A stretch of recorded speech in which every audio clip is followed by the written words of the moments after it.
Welcome, Sagittarius. This is Regina from Pacific Tarot, getting ready to do your lunar eclipse, full moon, and Scorpio reading. Pluto is stationed retrograde yesterday from early Aquarius, where it still is, into Capricorn, back to where it's been for the past 14 to 17 years. I don't know, I've lost track. Pluto in Aquarius has given us a glimpse of some of the possibilities in our changing world, and some of the changes that we would like to make to participate in that new world. Mercury is stationed direct midway through its retrograde cycle, so as it now moves through its shadow period, we are, along with Pluto, really preparing, honing in, reviewing, recalibrating our projects and targets so that we are prepared to move forward and participate productively in the changes we want to make in our changing world. Very exciting time. Let's get started, Sag, with your overall energy for the month of May, the Six of Pentacles. I love this.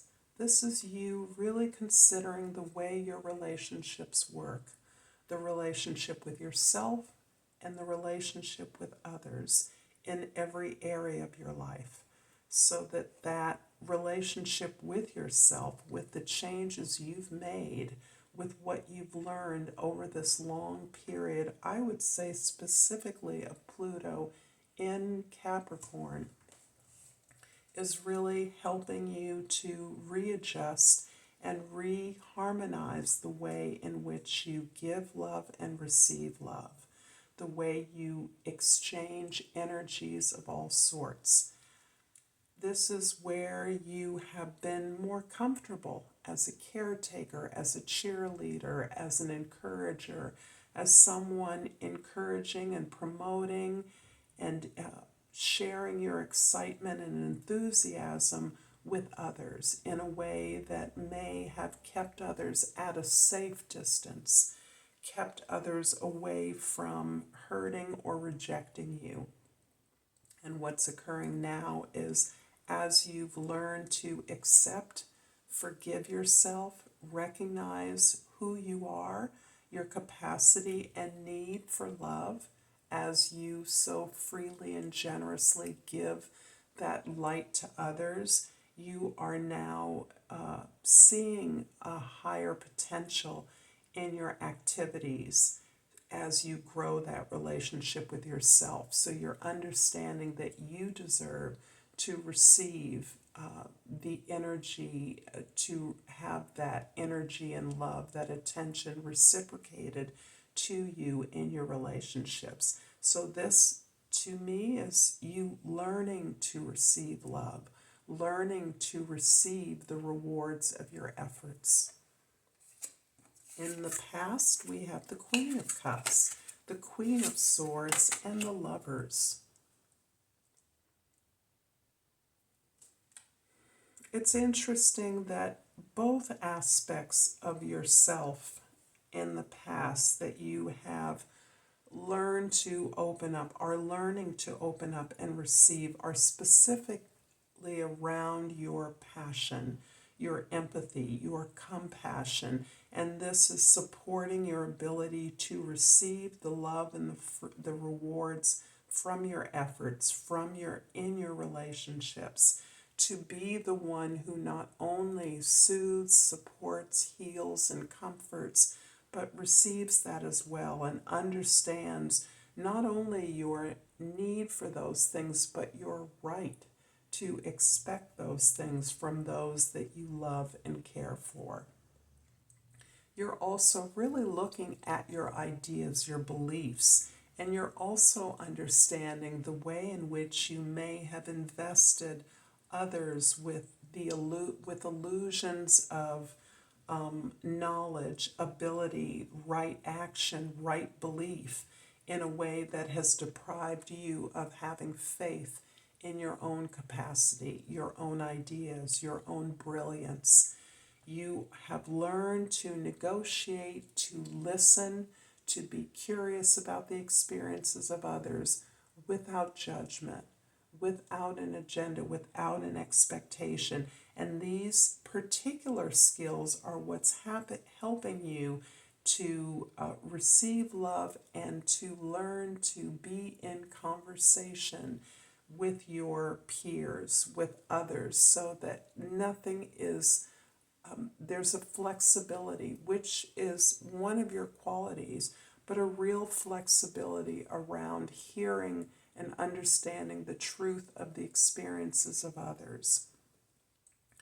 You are now fairly practiced in the things that give you long-term benefit, that work towards your potential, that support your ideas, your desires, and your needs, over and against those instant gratification options that you may have indulged in the past, so that you now understand that only those things that are promoting your ability to grow in the long term, that are permanent, that will always be there. And I don't mean permanence in the sense of solid, staying still, edifice, unchanging, but I mean that in the sense of reliability.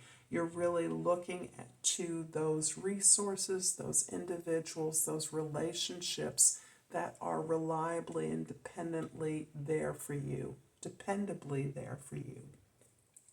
In your present, we have the Ten of Swords, the Wheel of Fortune, and the King of Cups.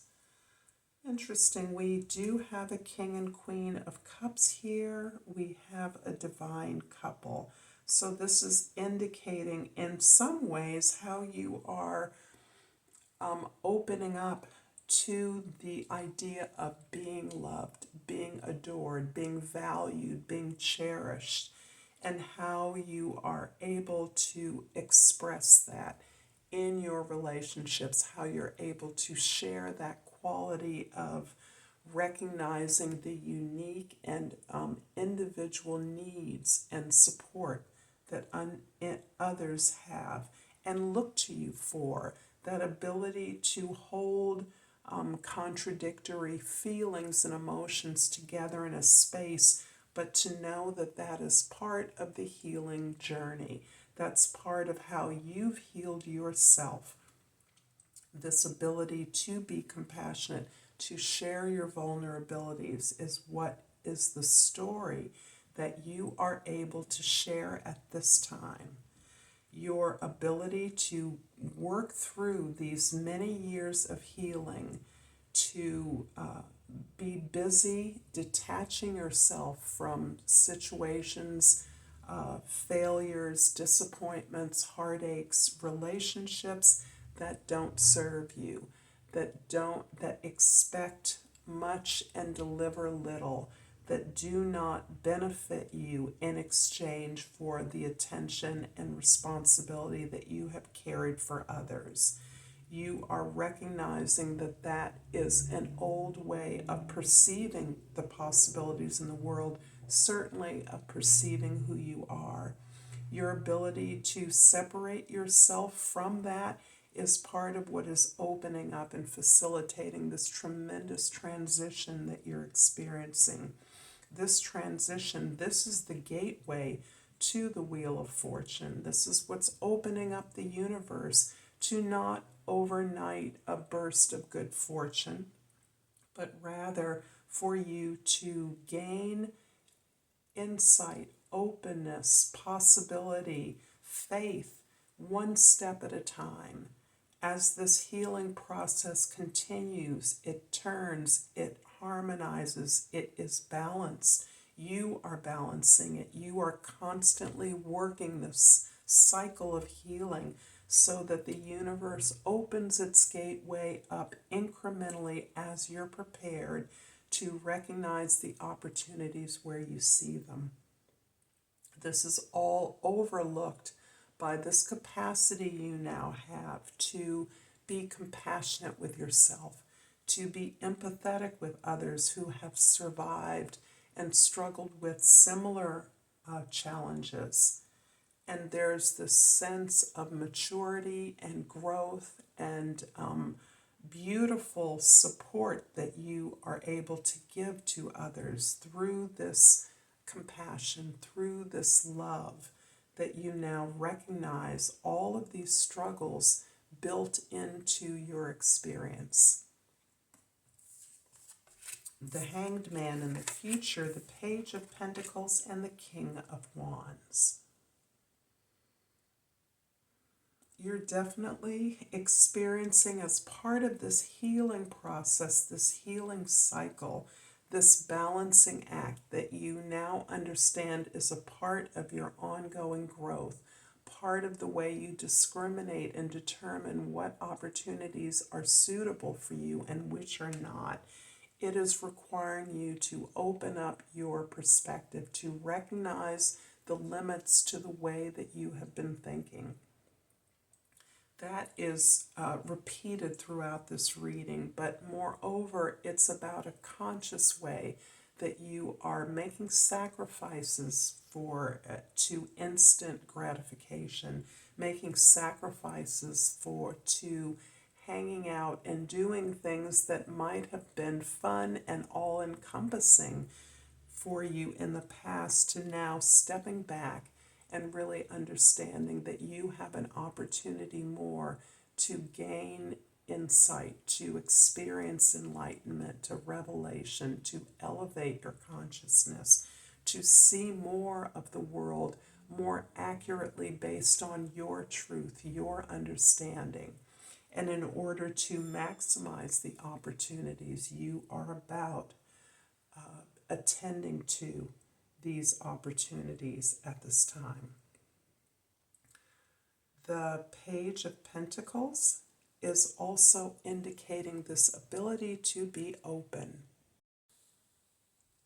I had to step away for a moment. The Page of Pentacles, you are open to trying new things. You're open to learning new ways to do things.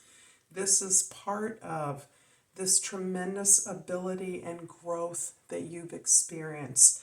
There is no fear of being a beginner. There's no fear of asking questions. This is critical because ultimately you know that your passion is fueling your desire to master this particular passion, skill, project, path that you're on. You are being fueled through your heart. You have become a master of your heart. And part of that is this ability to be open, to learn, to ask questions, to take what you need from the situation. But your example, your ability to throw your heart into your life, to open your heart up, is what is inspiring others, which is what is making you a leader at this time. I'm going to clarify the Wheel of Fortune with the Judgment card and the Ten of Cups.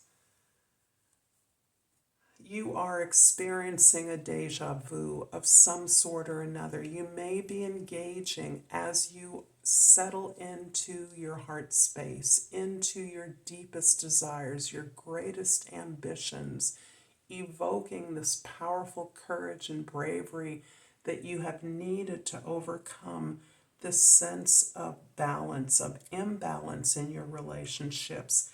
You now see an opportunity that you know you can make a success of. This is a coming around of your experiences from another time in your life, maybe an effort you have made in the past that never quite got off the ground. But now you know that you can make this your purpose real, bring it into reality, manifest this in a way that opens up your community, that opens up your environment, that empowers others, that it participates in this community of sharing and supporting one another, of enjoying the abundance of your environment, of knowing that this is a transition, a generation to more and more abundance. I'm hoping that this is helping you, Sagittarius, that this is resonating. If so, please like and subscribe to my channel. And I pulled, I'll take what's on top, Heliodor. The key word is confidence. I am confident in all that I do. And I'm going to pull a hummingbird oracle in celebration of our lunar eclipse, our full moon in Scorpio at this beautiful time. And I pulled Siwar Kente. This is the powerful hummingbird of the Hawaiians, Polynesian culture. You are on the right path. Call on Siwar Kente for courage, confidence, and protection. I look forward to seeing you next time, Sagittarius. Until then, Namaste.